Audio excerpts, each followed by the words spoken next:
Follow up എന്ന പ്രോസസ്സിലൂടെ നമ്മൾ നമ്മുടെ പ്രോഡക്റ്റിൻ്റെ വാല്യൂ വർദ്ധിപ്പിക്കണമെന്ന് ഞാൻ മുമ്പ് പറഞ്ഞു. അതായത് പ്രോഡക്റ്റിൻ്റെ വാല്യൂ ആണ് ഫോളോ അപ്പിൽ പറയേണ്ടത്, അല്ലാതെ അത് വാങ്ങണം എന്നുള്ള ഒരു നിർബന്ധമല്ല കൊടുക്കേണ്ടത്. അങ്ങനെ പ്രോഡക്റ്റിൻ്റെ വാല്യൂ വർദ്ധിച്ചു കഴിഞ്ഞാൽ ഉണ്ടല്ലോ, പിന്നെ ആ പ്രോഡക്റ്റ് തന്നെ ബാക്കി പണി ചെയ്തോളും. ആ പ്രോഡക്റ്റ് തന്നെ കസ്റ്റമറെ കൊണ്ട് തന്നെ വാങ്ങിപ്പിച്ചോളും. അപ്പോൾ സംഭവിക്കുന്നത് customer will be closed by himself. അതാണ് സംഭവിക്കുന്നത്. ഇവിടെ പ്രോഡക്റ്റിൻ്റെ വാല്യൂ കൂട്ടുമ്പോൾ നമുക്ക് തോന്നിയ ചപ്പടാച്ചുകൾ പറഞ്ഞ് വാല്യൂ കൂട്ടാം എന്ന് വ്യാമോഹിക്കരുത്.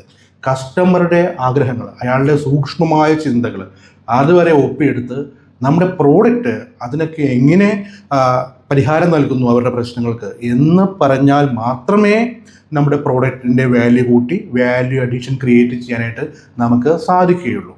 ഇതിന് മറ്റ് മാർഗങ്ങളൊന്നുമില്ല. നല്ലൊരു ശ്രോതാവായിരിക്കുക. നമ്മൾ വിളിക്കുന്നത് ചിലപ്പോൾ ഒരു സ്ഥാപനത്തിൻ്റെ CEO തന്നെ ആകാം, ചിലപ്പോൾ മാനേജറെ ആകാം, അല്ലെങ്കിൽ ഒരു സാധാരണ സ്റ്റാഫിനെ ആകാം. എല്ലാവർക്കും അവരവരുടേതായ പ്രശ്നങ്ങളുണ്ട്. ഇപ്പോൾ ഒരു സ്ഥാപനത്തിൻ്റെ മാനേജറുടെ പ്രശ്നങ്ങളായിരിക്കില്ല ഒരു വീട്ടമ്മയുടെ പ്രശ്നം, അതായിരിക്കില്ല ഒരു സ്റ്റുഡൻറ്റിൻ്റെ പ്രശ്നം. നമ്മൾ വിളിക്കുമ്പോൾ ഇതുപോലുള്ള എല്ലാ ആളുകളും ഉണ്ടാകും. അപ്പോൾ ഓരോരുത്തരുടെയും പ്രശ്നങ്ങൾ വ്യത്യസ്തമാണ്. ഈ പ്രശ്നങ്ങളെ മനസ്സിലാക്കി സംസാരിക്കുന്ന ഒരു സെയിൽസ് പേഴ്സൺ മാത്രമേ അദ്ദേഹത്തിൻ്റെ ഫോളോ അപ്പ് വിജയിപ്പിക്കാനായിട്ട് കഴിയുകയുള്ളൂ. ഇവിടെ ഏറ്റവും പ്രധാനപ്പെട്ട ഒരു ക്വാളിറ്റി ഉണ്ട്, അതാണ് ലിസണിങ് ക്വാളിറ്റി. ഇത് എങ്ങനെയാണ് നേടേണ്ടതെന്നുള്ളത് ഞാൻ അടുത്ത വീഡിയോയിൽ പറയാം.